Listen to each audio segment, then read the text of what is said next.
All right, so we're gonna try a swaddle attempt with Summer in here. We're not perfect by any means, we're still learning, but let's try it out. You're gonna wanna set her down with this about at her neck or shoulders, tuck her hands in, take this side and just go over and down. You're gonna wanna do your best to tuck it underneath her. This blanket's kind of hard because it's stretchy. You're gonna be left with something like this. You're gonna take the bottom, go up over her other shoulder. Same thing, tuck it under her shoulder.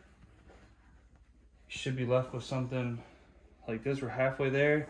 Then you're gonna take this side and go over, same thing. This, I'm still learning this part here. So we go up and over. And I like to just go completely under her. And then just tuck the tail just inside here. So you are gonna be left with something like this. Just make sure it's not in her face. And she's content. And then now we got a little baby burrito. Hi, Summer. She's sleeping. Oh.